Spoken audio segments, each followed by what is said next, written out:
Isang magandang gabi po sa kanilang lahat. Purihin po ang Panginoon. At sa biyaya po ng Diyos, tayo ay nasa huling araw ng ating 40 days prayer and fasting. Kumusta po kayo? Ano na po ang inyong natutunan sa halos 4 na pong araw ng ating pananalangin, pakikinig, salamat po sa patuloy na naging gabay at ako po ay patuloy din nagpapasalamat sa bawat isang naging kabahagi nitong ating 40 days na prayer and fasting, sa bawat isa na naging tagapagsalita. Salamat po dahil nakita natin na maraming potensyal sa ating mga kabataan na kung naniniwala sila, inihahanda ng Diyos para sa gawain ng paglilingkod, pagpalain po sila. At ganoon din po ng ating mga leaders na naging kasama, kabuuan ng praise team. Salamat po, pagpalain po kayo ng Panginoon. At ang aking dalangin na hindi lang natapos o matatapos ang 40 days ng ating panalangin, kundi merong nangyari at merong pang mangyayari na pagbabago sa ating buhay. At this time na mas maliwanag tayo sa layunin ng Diyos, kung paano nga po natin laging narinig yung salita na alam ng Diyos ang kanyang plano sa atin, at ang plano niya hindi tayo para saktan, kundi para pagpalain at bigyan ng magandang kinabukasan na punong-puno ng pag-asa. Wow! So, kung ang aking challenge nga po ay balikan natin upang lalo nating maunawaan, at lalo po ngayong gabi ay merong bagay tayong gagawin upang mas patuloy na magpapaalala sa atin doon sa layunin ng Diyos sa ating buhay. So ngayon pong gabi, huling gabi ng ating panalangin at pag-aayuno, ang ating pong paksa ay living with purpose, yung mamuhay na merong layunin, mamuhay na merong dahilan, na maliwanag ka doon sa iyong layunin, maliwanag ka sa dahilan kung bakit tayo nabubuhay pa, bakit binigyan tayo ng pagkakataon ng Diyos na mabuhay dito sa ibabaw ng mundo. At naniniwala po ako na kapag naintindihan natin yun at tayo ay pumagit na sa layunin ng Diyos, ay anong palad natin? Paano natin ma-enjoy yung buhay na pakisama ng Panginoon at buhay na puno-puno ng layunin ng Diyos. So, tayo po ay manalangin at pagpasalamat sa Panginoon sa kanyang pagsama at gabay sa bawat isa. Ama, salamat po. Kami po ay nagagalak sa iyong patuloy na pagsama, pangunguna at pagtuturo sa bawat isa. Ngayon po ang huling gabi ng pagtatapos ng panalangin at pag-aayon. Alam ko po, Panginoon, along the way since the first day na gawain ito ay nangusap ka na mahala ka at naniniwala kami meron kang mga dakilang bagay na nais gawin sa bawat isa sa aming pamilya at sa kabuuan ng iglesia. Patuloy po lang namin marinig yung tinig mo, yung iyong pagtuturo sa amin, at masumpungan mo po ang bawat isa sa amin na may buong pagpapakumbaba, may buong pagtitiwala at buong pagtatalaga na sumunod sa iyo, sa iyong kalooban para sa kapurihan ng iyong pangalan. Tunay nga po, kami nilikha mo at nilikha mo kami para sa iyo. Mangyari po ang iyong kalooban para sa karangalan ng iyong pangalan, sa pangalan ni Jesus. Amen at Amen. Purihin po ang Panginoon. So, yesterday we talk about yung balance ng buhay, at yun po ang nais ng Panginoon. And habang pinag-aaralan po ito ay ang Diyos ay patuloy na nangungusap, and ganun din po ang aking panalangin at inaasahan na ang Diyos sa iba't ibang kaparaanan ay nangusap sa bawat isa sa atin o sa inyo. At ngayon pong gabi ay pag-uusapan nga po natin yung lesson 30 na ang title niya ay Living with Purpose, yung mamuhay na mayroong layunin. Kapag ang buhay ay walang layunin, dumarating sa punto na nais nang magtapos sa pamumuhay. But salamat ang Diyos na lumikha, ang Diyos na nagpahiram ay may maliwanag na plano sa bawat isang may buhay. So, living with purpose. Ang key verse po natin dito ay matatagpuan sa Proverbs 19 verse 21.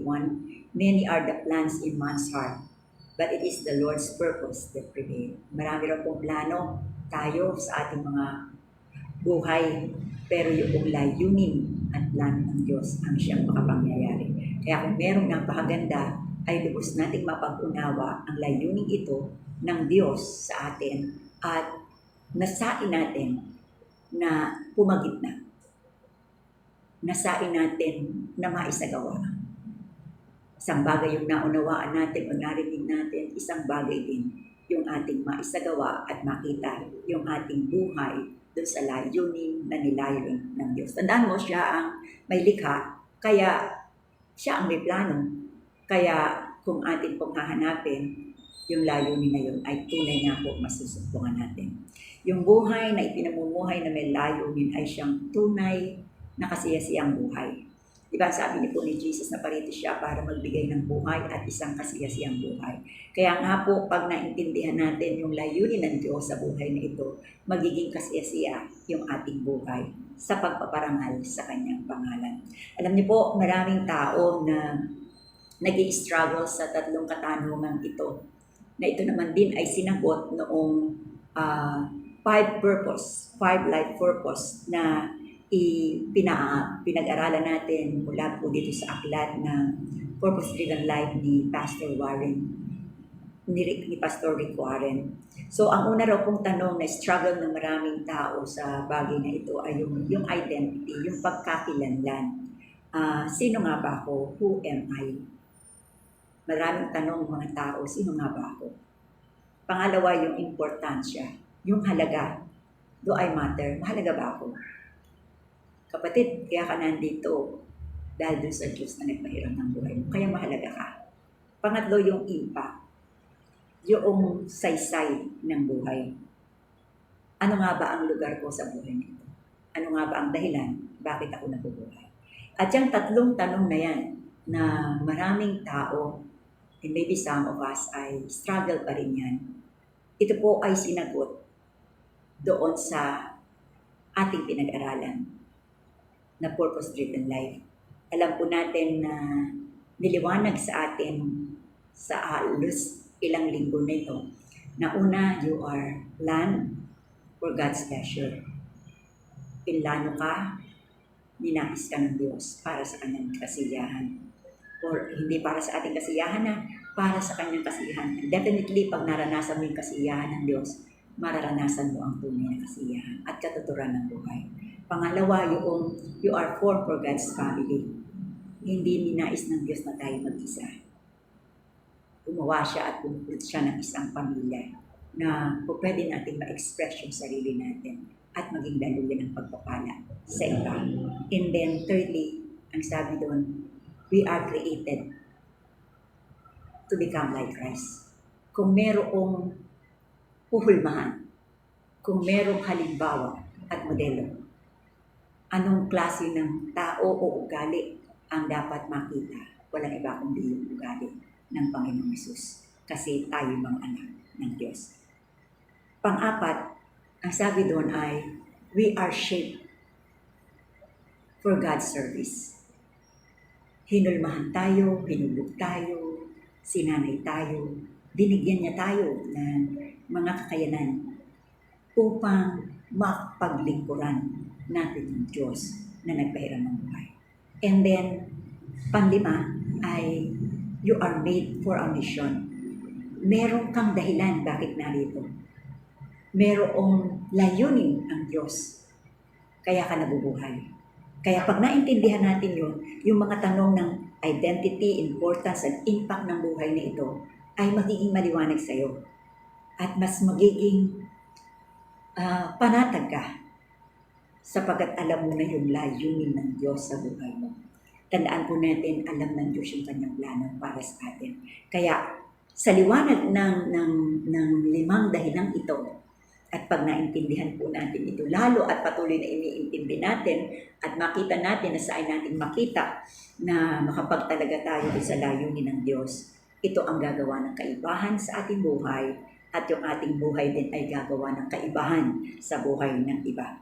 Kung maalala niyo po si Jesus sa kanyang huling araw, bago po siya ay tuluyan na maipako sa krus. Doon po sa upper room ay kasama niya yung kanyang mga alagad at sila po ay pinaglingkuran ng Panginoon kung paano niya hinubad yung kanyang kasuotan at siya ay nagsimulang maghugas ng paa ng kanyang mga alagad. At yung kanyang salita, ang sabi niya, ngayon na alam niyo na ang mga bagay nito, kayo ay pagpapalain kapag ito ay ginawa niyo. You will be blessed if you do them.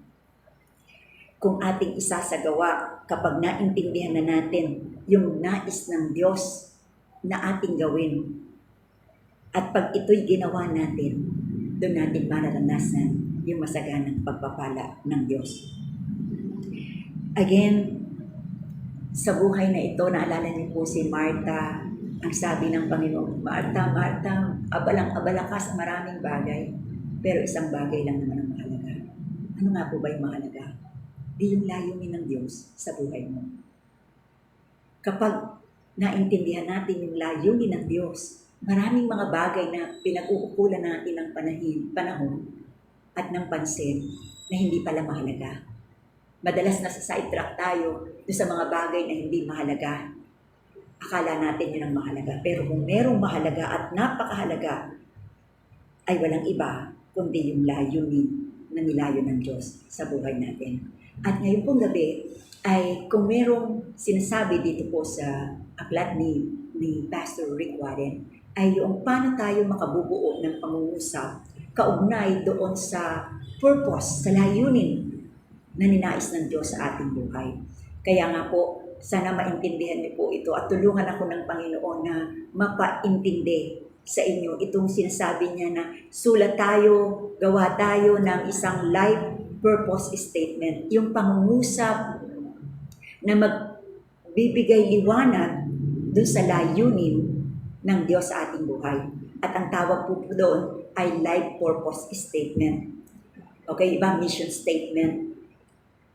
Ito po ay life purpose statement, yung buod, okay, o pangungusap na magpapaalala sa iyo sa layunin ng Diyos sa iyong buhay. So, talakayin po natin, ano po ba yung life purpose statement? Ano po ba yung pangungusap ng iyong layunin? Yung dahilan kung bakit ka nabubuhay. At ito raw po, yung purpose statement, una, ang ibig sabihin daw po ng purpose statement ay statement that summarizes God's purpose for your life. Ito raw po yung pangungusap na magbibigay buod doon sa layunin ng Diyos sa iyong buhay. Okay? Yung purpose ng Diyos. Kumbaga, isusulat mo sa mga pangungusap yung 5 layunin ng Diyos sa iyong buhay. So, in your own word, sa iyong sariling pamamaraan ng pagsulat, ay paano mo pagtitibayin yung pagtatalaga mo doon sa buhay o sa layunin ng Diyos sa iyong buhay. Tandaan niyo po, ang purpose statement ay hindi listahan ng goal. Ito po ay, sapagkat nga po yung purpose natin ay walang hanggan. Samantalang yung goal po ay pansamantala lang. Ang sabi po ng Bible, His plans endure forever, His purpose lasts eternally. Mananatili ito magpakailanman yung layunin ng Diyos. Kaya ngayon pong gabi, ang prayer ko ay pwede kang kumuha ng ballpen at papel na bigyan ka ng karunungan ng Diyos na papag-unawaan ang layunin niya sa iyong buhay. At hindi naman po ito kaagad-agad, pero my prayer ay as we study along the way dito po sa ating panghuling paksa na living with purpose, ay unti-unti na maintindihan mo at maisulat mo yung nilayo ng Diyos sa buhay mo. So una, sabi nagsasummarize nung layunin ng Diyos sa buhay mo. Again, isang buod, isang pangungusap o pangungusap na maglalarawan sa layunin ng Diyos sa iyong buhay. Pangalawa, ang purpose statement ay nagpupunto o points the direction of your life. Ito raw pangungusap na ito ay siyang magbibigay gabay, direksyon sa buhay na mangyayari sa'yo. Okay? This will be your direction, the point of direction ng buhay mo. Okay? Kaya isusulat natin yung layunin na yon upang every time na mababasa natin, yun ang magiging gabay natin. At ito rin yung magpapaalala sa atin sa bawat araw na ako ba ay nasa gitna ng kalooban ng Diyos? Ako ba ay nasa gitna ng layunin ng Diyos? Aking bang naisasagawa yung nasain at mitiin ng Diyos sa buhay ko? So, ito yung points that gives direction sa buhay natin. Itong purpose statement na ito. Okay? Kaya sabi po ng Proverbs 4:26, sabi niya, siyasatin mong mabuti ang landas na lalakarin mo. Sa gayon maglalakad ka na laging matiwasay. So pag maliwanag daw po yung ating dahilan, magiging magaang ang paglakad at pagtakbo sa itong buhay. Kaya ang layunin ng purpose na ito ay para maging mas maliwanag tayo at mag-remind sa atin araw-araw doon sa layunin na ninais ng Diyos. Lagi po kong naririnig kasi ito pag ikaw ay buhay pa, hindi pa tapos ang Diyos sa buhay mo. Ibig sabihin, kung hindi pa tapos ang Diyos sa buhay mo, dapat ginagawa mo yung layunin ng Diyos ng pagkakalikha sa iyo. So in Proverbs 17 verse 24, ang sabi, an intelligent person aims at wise action. Okay? Yun daw po matalinong tao ay humahakbang sa matalinong paghakbang. Pero yung mangmang, sabi niya, ay maraming nalilito dahil sa dami ng direksyon. Hindi malaman kung ito ba gagawin, dito ba o dito ba. Pero yung matalino, dahil maliwanag siya sa layunin ng Diyos sa kanyang buhay, ay merong siyang direksyon at hindi ito naaaksaya sa kanyang buhay. Pangatlo, una sabi, summarize God's purpose, points to the direction of your life. Pangatlo, define success for you.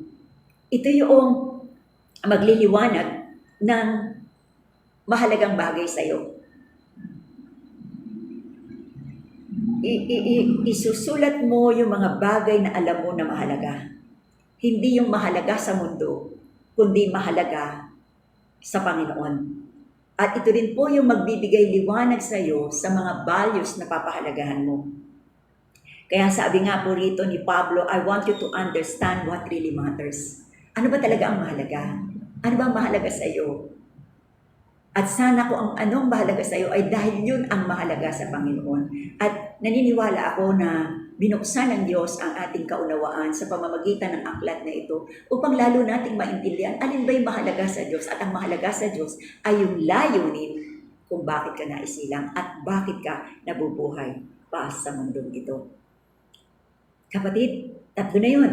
Yun daw po ang purpose statement. Summarize God's purpose, point the direction of your life, defines the success for you, and then fourthly, that clarifies your role. It clarifies your role. Ano ba yung trabaho ko? Ano ba yung bahagi ko? Tandaan niyo po ha, bawat isa sa atin, as we go along sa buhay na ito, may mga iba't ibang role na ating ginagampanan. But yung purpose, mananatili yun. Parang, halimbawa, nung ako ay isinilang bilang anak, kailangan kong sumunod. Dumating at lumipas ang panahon, ako naman ang magulang, iba rin yung role na yun. Sa ministry, I started na ang role ko, tagapaglinis. Lumipas ang panahon, naging tagapagturo, naging leader, at ngayon, isang pastor. So, iba't ibang roles, pero yung purpose, it will never change. Eternal yun. Ito ay greater, your purpose is greater than any role that you will have. Kaya dapat maintindihan natin yung ating life purpose sa liwanag ng pagtuturo ng salita ng Diyos. In pang-apat, it's the statement that expresses, o panglima, your shape. Ito po yung makikita natin na tayo kakaiba. Bawat isa ay kakaiba sa isa't isa. Merong pag-shape ang Diyos sa iyo na may ibang pag-shape ang Diyos sa akin. Meron kang mga spiritual gift na wala ako. Meron kang mas nasaing ginagawa o meron kang mas abilidad na wala ako. Na meron naman akong abilidad na wala ka. At sa karanasan, magkakaiba pa rin tayo. Pero lahat ng iyon ay kinasangkapan ng Diyos para sa paglilingkod sa Kanya. Kaya anumang shape ang meron tayo ayon sa paglilikha ng Diyos, yan ay kakasangkapanin ng Diyos para sa paglilingkod sa Kanya. Naintindihan niyo po ba? I hope na maintindihan niyo na ito po yung ibig niyang sabihin ni Pastor Rick Warren na susulat tayo ng pangungusap kaugnay doon sa layunin ng ating buhay, sa liwanag ng ating napag-aralan. Ulitin ko po, 5 yun. Plan for God's pleasure, form for God's family, created to be like Christ, shape to serve God, and panlima ay made for a mission. So, yung pong 5 yun ay gagawa natin ng pangungusap na maglalarawan sa tiyak na layunin ng Diyos sa ating buhay. Amen po ba? I hope na maintindihan nyo. Sana po pwede kayong mag-thumbs up o mag-like kung naintindihan nyo yung pinagagawa po sa atin. Actually, ako rin po gumawa kasi yun ang sinasabi nung aklat. At meron pong mahalagang tanong, okay, upang maisagawa natin ng mas maliwanag itong ating life purpose statement. At itong 5 tanong na ito ay napakahalaga na ating maunawaan. Kapag naunawaan natin ito po yung magbibigay liwanag doon sa gagawin nating layunin o purpose ng buhay natin. Okay? Salamat. Bata, matanda, hindi pa huli. Okay? Hindi pa tayo huli. Hanggat may buhay, hanggat tinataglay pa natin yung hininga ng Diyos na ipinapahiram sa araw-araw, hindi pa huli. O pwede pa nating magawa yung layunin ng Diyos na nilayo niya sa atin. So, itong 5 tanong na ito ay magbibigay sa atin ng mga konsiderasyon sa paghahanda natin ng tinatawag nating life purpose statement. I hope na naiintindihan nyo. Pinipilit kong maintindihan upang maging mas maliwanag sa pagbabahagi sa inyo ngayong gabi. So, ano po itong life's 5 greatest question? Napakahalagang mga tanong na ito ang magbibigay ng kaliwanagan sa bawat isa sa atin sa dakilang layunin ng Diyos sa ating buhay. Amen po ba? So, simulan natin. Isa-isahin natin yung tanong na magbibigay kaliwanagan sa atin, okay? Para maisagawa natin ang layunin ng Diyos sa ating buhay. Una, what will be the center of my life? What will be the center of my life? Ano ba ang magiging sentro ng aking buhay? O sino o ano ang sentro ng aking buhay? Ito po ay tanong kaugnay sa pagsamba, worship. Sino yung wino-worship? Sino yung kinikilala? Okay? Kanino ka nabubuhay? Saan tumatakbo ang iyong buhay? Ano, saan nakasentro ang iyong buhay? At yung pinagtutuunan ng iyong buhay ay siyang pagkukunan mo ng maliwanag na direksyon. Maaring nakasentro ka sa iyong karir, sa iyong pamilya, sa iyong trabaho, sa iyong hobby, sa iyong sports, o sa iyong pera, sa pinagkakakitaan mo. Pero gusto kong maunawaan mo na ang lahat na ito tama naman to, mabuti naman ito. Pero pag dumating yung panahon na dumating ka sa kalagayan na mo, itong mga bagay na ito ay hindi makapagkokontrol o hindi makakahawak para sa iyo. At hindi yun ang dapat nasa sentro. It's not your career, it's not your family, it's not your sport, it's not your money. Ang dapat na nasa sentro. Kung meron na dapat nasa sentro at nauuna sa buhay natin, walang iba kundi ang Diyos. Si King Asa ay nagsabi sa kanyang bayan ng Huda, okay, to make their lives center na yung kanilang buhay, ang pagtutuunan ay walang iba kundi ang Diyos. Ano mang nasa sentro ng buhay mo, yun ang Diyos-Diyosan mo. O yun ang Diyos mo. Naunawaan niyo po? Kung saan at kung ano ang pinagtutuunan mo, yun ang Diyos mo. Kapag si Jesus,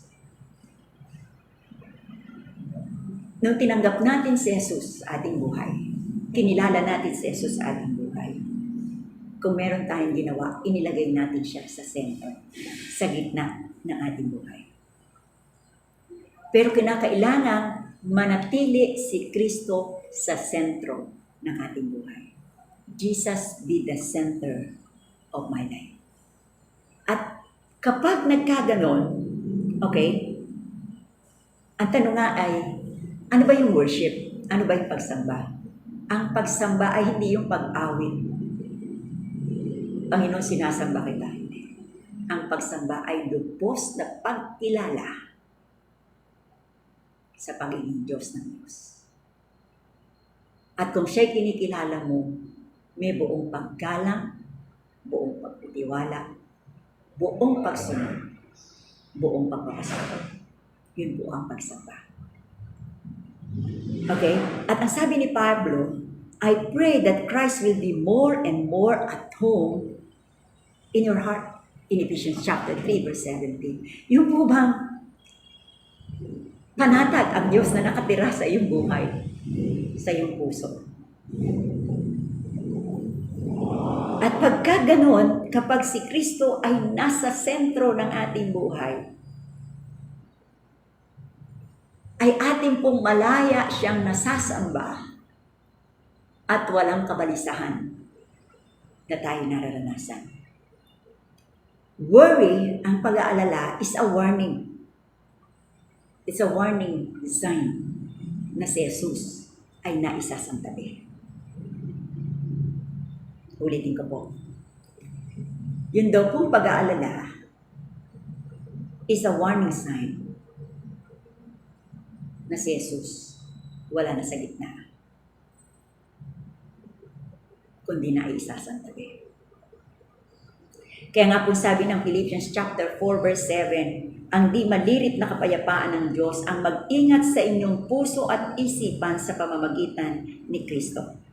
At kung titingnan po natin yung mga naunang talata, yung sinabi ng salita ng Diyos ng Pilipos, huwag kang mabalisa, bagkos sa panalangin ipaabot mo na may pagpapasalamat. So, yung kabalisahan ay maisasantabi kapag si Kristo ang nasa gitna. Pero pag si Kristo ay naisantabi, yung kabalisahan ang pumapagitna na nagbibigay ng mas maraming kabigatan sa atin at kalulukan. Kaya, ang tanong, sino ba ang sentro ng buhay mo? If Christ is the center ng buhay mo, mapapanato at tatatag ka. Okay? Pangalawa, what will be the character of my life? Ito po ay question about discipleship. What kind of person I will be? O will you be? Anong klase ng tao? Tandaan niyo po, ang Diyos ay mas interesado kung sino ka kaysa sa iyong mga ginagawa. Maari ang dami-dami kong ginagawa sa loob ng iglesia. Pero hindi yun ang mahalaga. Ang mahalaga, sino ako? Ano yung character? Nakikita ba si Kristo sa buhay ko?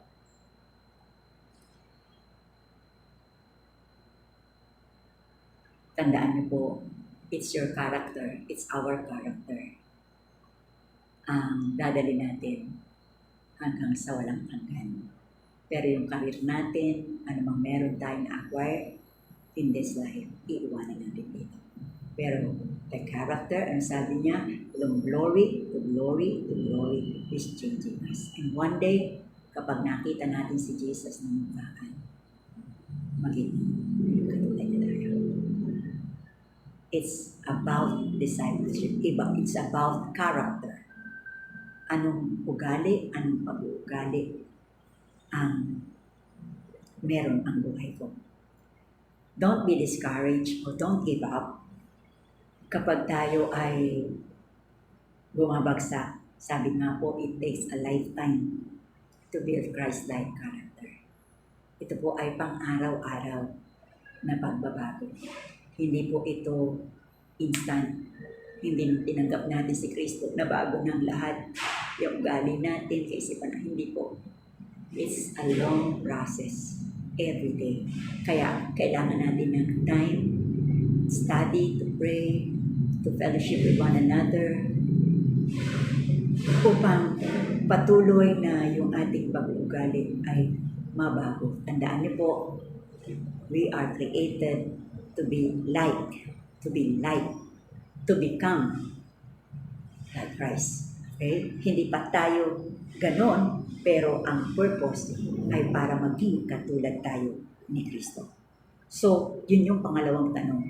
Una, about worship, question about worship. Pangalawa, question about discipleship, character building. And then thirdly, what will be my contribution of my life?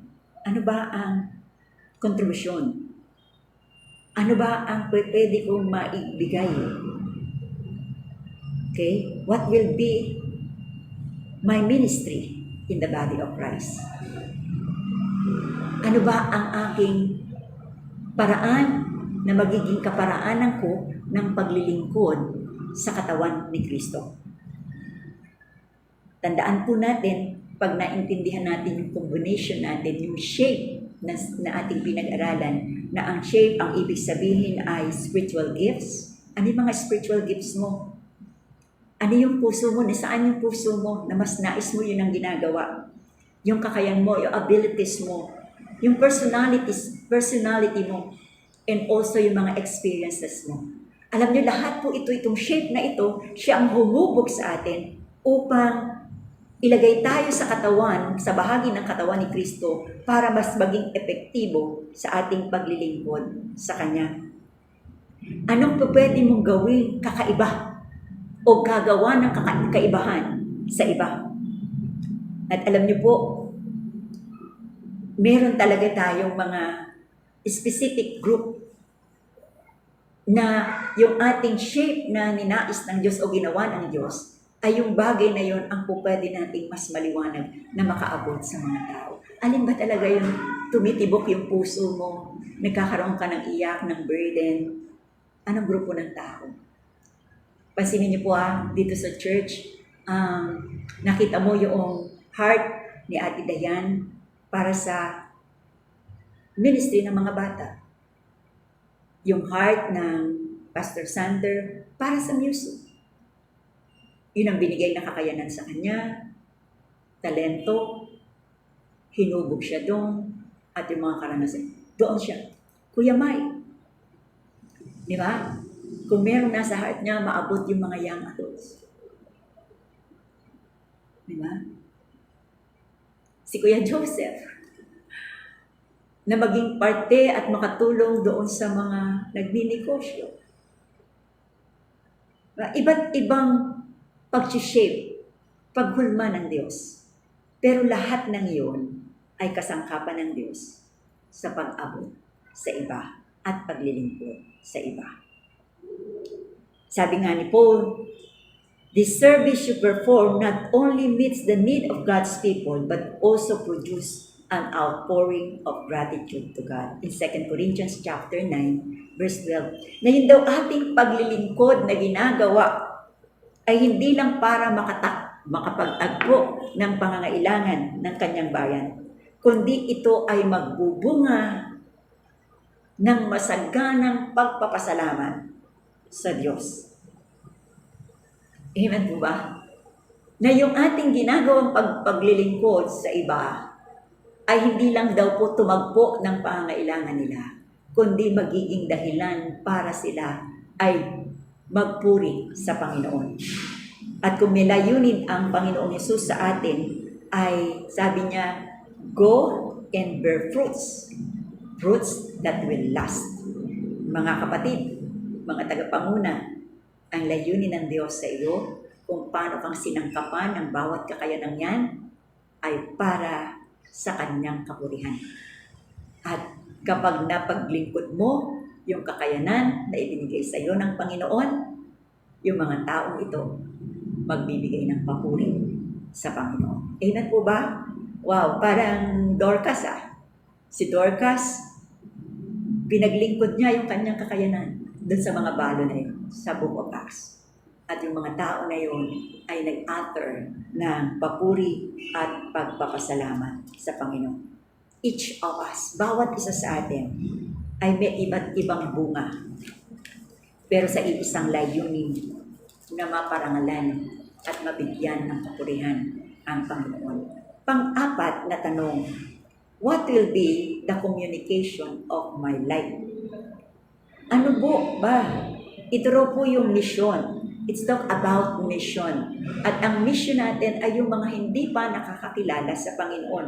Ano po ba ang maipakikita natin sa kanila? Okay? Ito raw po ay yung ating pagtatalaga na maibahagi yung patotoo ng pagliligtas, pagbabago ng Diyos, at yung mga aral ng buhay na magiging kaparaanan upang makakilala sa Panginoon. Tandaan po natin, kung meron pong hinahanap ang mga taong ito, ay makita yung ating sinasabi, pinangangaral sa ating buhay. Bago nila paniwalaan ang kredibilidad ng Biblia, ay gusto nilang makita yung kredibilidad ng mga nagsasalita. Anong ganda yung sinabi ni Joshua, as for me and my household, we will serve the Lord. Sa totoo po, hindi naman talaga natin maaakay yung ating pamilya sa gawain ng paglilingkod kung mismo tayo hindi nila makakitaan dun sa sinasabi natin na Kristo. Ano sabi po ni Mahatma Gandhi? Gusto ko yung Kristo mo. I like your Christ. But I don't like your Christians. Sana huli na yun. At sana dito po sa bayang ito ng Bikutan, sa bawat mananampalataya, sa bawat isa sa atin, ay nanaisin nila si Kristo na ating pinaglilingkuran, inaawitan dahil nakita sa ating buhay. Diba ang sabi ng Bible, the world will know that you are my disciple if you love one another. Paano nilang makikilala na tayo kanyang mga alagad kung tayo nagsisiraan? Dapat po tayo ang nagtutulungan. Huwag na tayo maging kasangkapan ng kaaway para makapanakit sa ating kapwa kapananampalataya. Maging kaparaanan tayo ng pagpapatibay at pagpapalakas. Kaya sabi niya rito, be sure that you live in a way that brings honor to God. Tiyakin natin na yung paraan ng ating pamumuhay ay nagdadala ng kapurihan sa Ebanghelyo ni Kristo. So, meron na po tayong 4 na tanong. Ano yung sentro ng ating buhay? Ano yung karakter, ugali ng ating buhay? Ano yung kontribusyon ng ating buhay?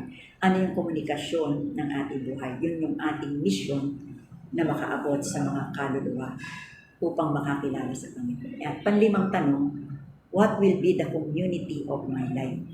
This is a question of fellowship. Paano natin i-demonstrate yung ating commitment sa ibang mga mananampalataya? Ano ang koneksyon natin? Paano tayo nakakaabot sa ating kapwa mananampalataya doon sa pamilya ng Diyos? Ang Biblia, lalo na po sa mga katuruan ni Apostol Pablo, ay kung di ako nagkakamali, merong 13 or 14 about one another. Alam ko po last year, tinalakay po natin yung one another na yan. Ano nga po ba yun? Love one another, pray for one another, serve one another, be kind to one another. Pwede po kayo maglagay dyan sa inyong comment. Ano po yung alam nyo about one another in the Bible? Na ito po yung nais ng Diyos na sa ating pagsasama-sama ay merong pagpapalakasan, merong pagpapatibayan, merong pagmamahalan, merong panalanginan, na ito pong paraan na ito ay mas lalo tayong lumalago, nagiging mas malapit sa Panginoon at nagiging malapit sa isa't isa.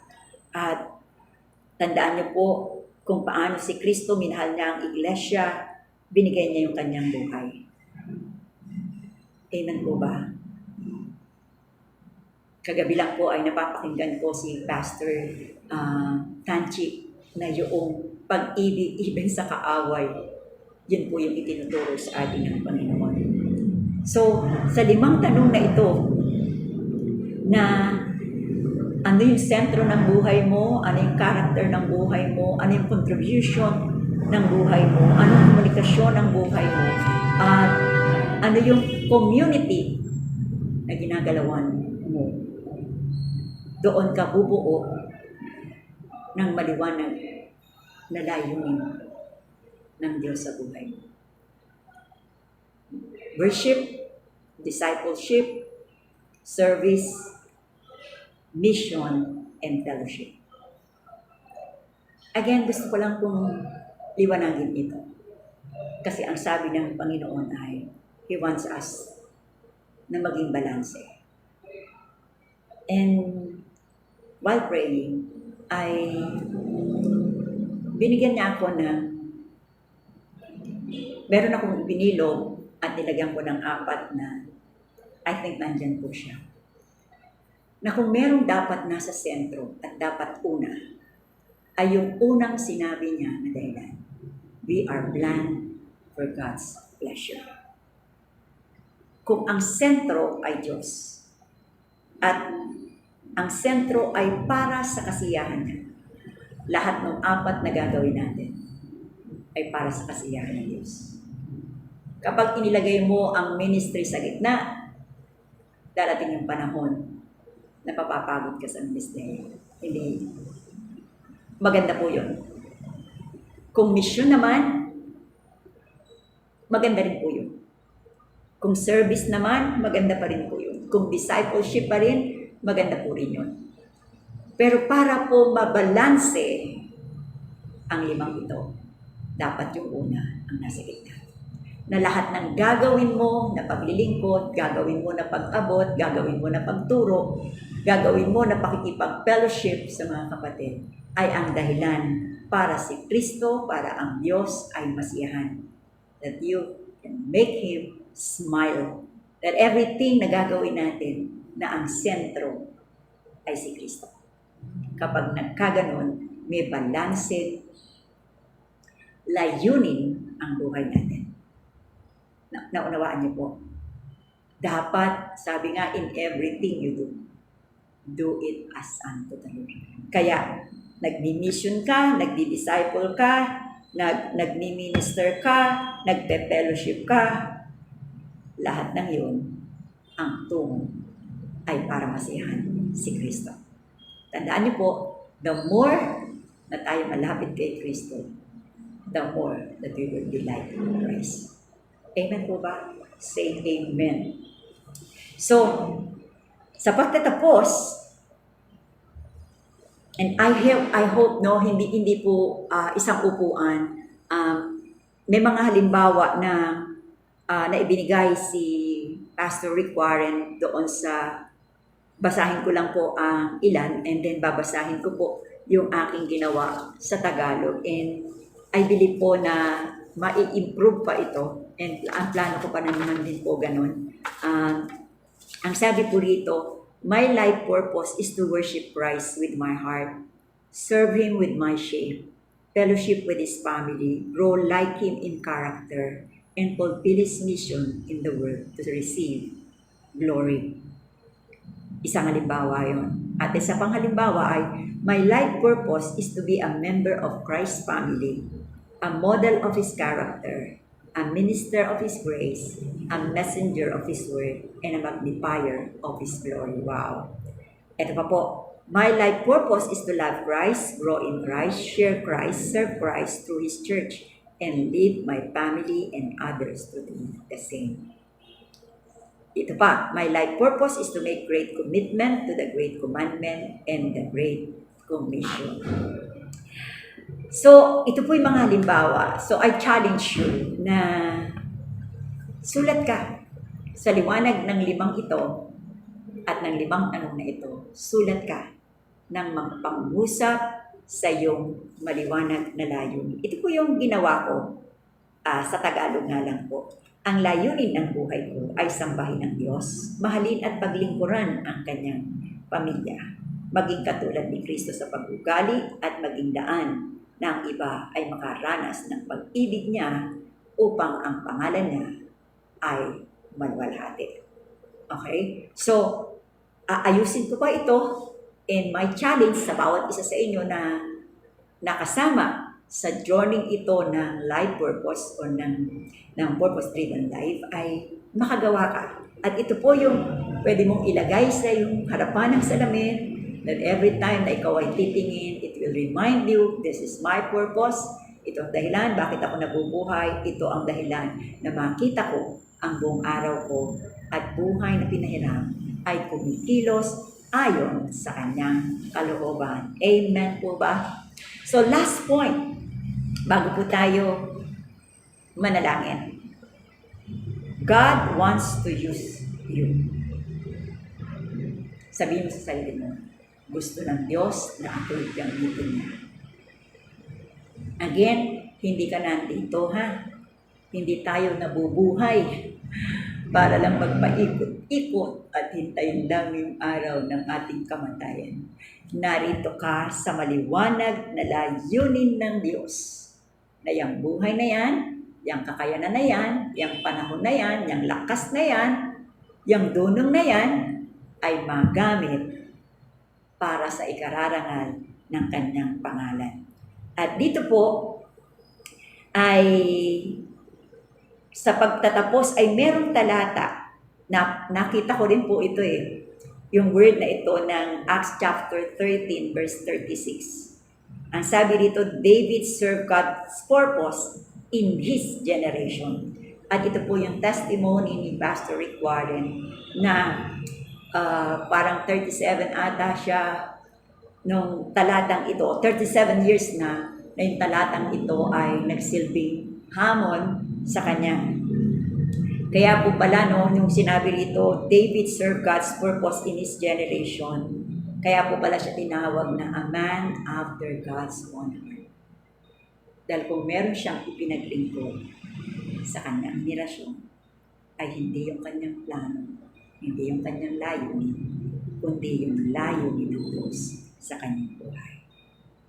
Itinalaga ni David ang kanyang buhay para maisagawa yung layunin ng Diyos dito sa lupa. Anong ganda na isang araw, sipin niyo po doon sa lapida natin nakalagay, He or she served God. Siya ay naglingkod sa kanyang Panginoon. At makikita po natin sa kasaysayan ng buhay ni David that he served God's purpose.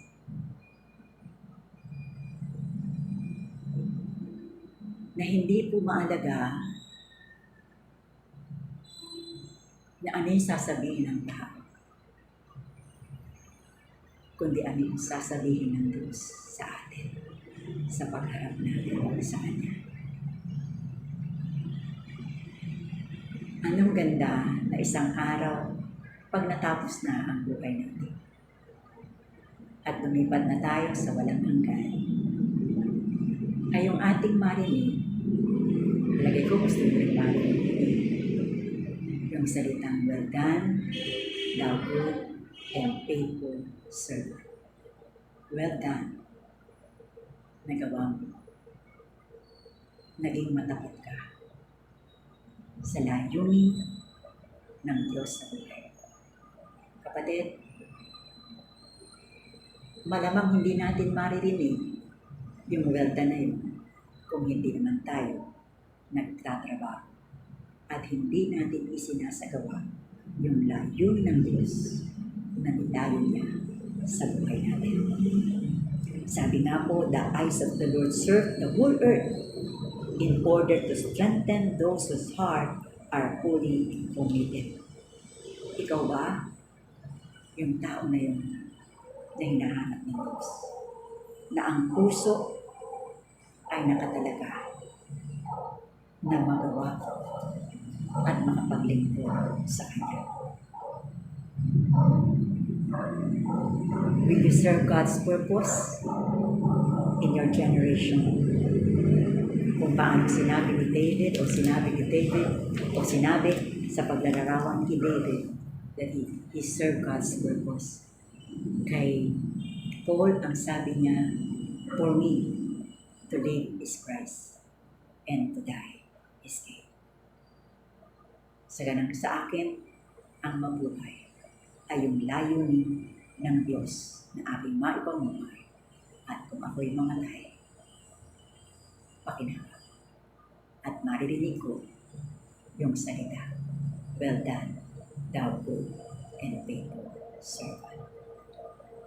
Salamat po sa Panginoon at ito nga po ang huling araw natin ng panalangin ng pag-aayon. Pwede po ba na ayon po dito sa huling hamon o challenge atin ni Pastor Rick Juarez sa kanyang aklat na makabuo tayo ng ating purpose statement.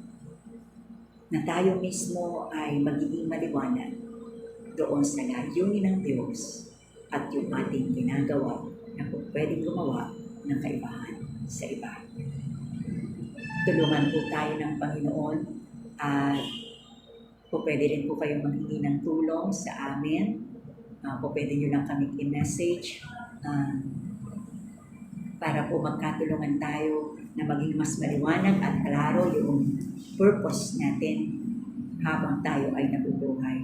And I pray na pwede po nating balik-balikan. Ito po ang kagandahan. Po pwede nating balik-balikan ang mga aral na ito. And ako po mismo ay nag-challenge to gumawa ng mga outline na ito na po pwede po nating ibahagi sa inyo, lalo na po sa inyong mga small group na at pag-abot na po pwede po maibahagi. So, magsama-sama po tayong manalangin na ito pong 40 days ay hindi lang dadaan o dumaan, kundi ito'y bumabago at magbabago sa ating buhay, sa ating pananaw, sa ating paglilingkod, sa ating paggawa.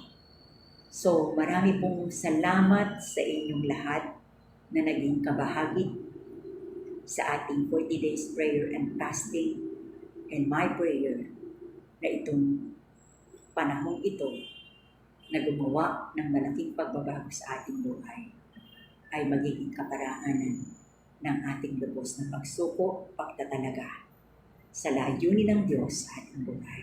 At at maranasan pa natin ang ibayong makikisama ng Diyos at panguna sa bawat isa. Tayo po yung manalangin at ang aking panalangin sa bawat isa sa inyo as weekend, ito pong gabing ito. Gather, ito kayo nakagather as a family. Pwede ko kayo mag-usap bilang pamilya.